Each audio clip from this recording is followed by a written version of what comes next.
Hey guys, Ian Blue with ianbluemusic.com. Today we're going to be looking at Native Instruments Transient Master plugin.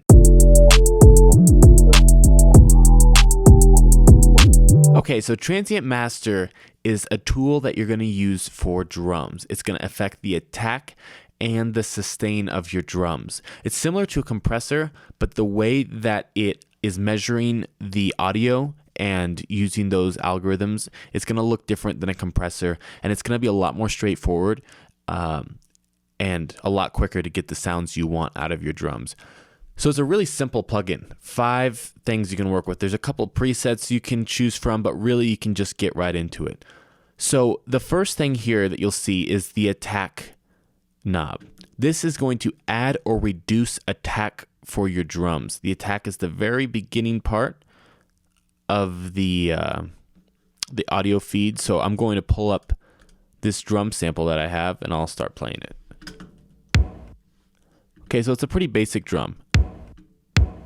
It's got a little bit of a tail. You can see it. I've got the fruity limiter pulled up just so you can see what's happening here. Watch what happens when I turn up the attack. You're just going to increase the attack. It's really that simple. You can see that beginning peak goes a little higher. You can really hear it.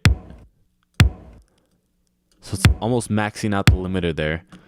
But ultimately, the volume doesn't change when you're hearing it in your ears. It's just that attack, just that first little bit. And that gives you a really punchy drum sound. The inverse happens when you turn it all the way down.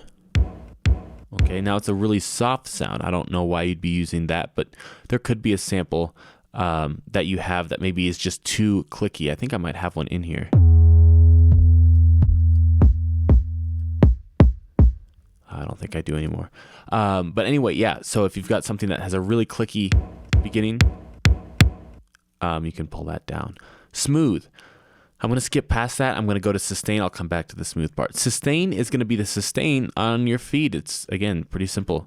So sustain would be the tail coming off that initial kick. So this one has a little bit of a tail. Watch what happens when I turn that sustain up.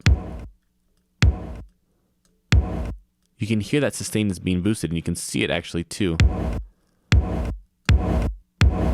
Okay, that's not what I want. For this particular sample, it's got a little bit of tail. I'd prefer a quicker drum hit. So if I turn it down, it almost cuts it out completely. Okay, so the last thing here is gain. This is just going to be after it gets processed. How loud do you want it to be? Which can be good because if you boost the attack and reduce the sustain, it's going to affect the gain. Maybe you want to pull that back down. There's this limit selector here. Just in case you don't want to go past that limiter there. I have this limiter deactivated just so you can see it. That's going to limit it there. It's just a hard limiter, but can be good as part of the tool. So going back to the smooth part, this is just going to affect the way the attack works. You can't really hear it as much on drums, but you'll hear it more on guitar. That's what they put that in there for. If you want bass or guitar, use this selection and it's going to be a more natural sounding attack sound. It's a little too quick when you're using it without the smooth. So there you have it. One thing that I would really recommend using this for is if you get stems for a project file and you're looking to maybe get those drums a little bit punchier or reduce the sustain, you could try to replace all the samples, but maybe the sample's good and just using this tool will help you get the sound you want. Because otherwise, if you're using FL Studio, you can just go in and edit the envelope to get exactly the tone you want.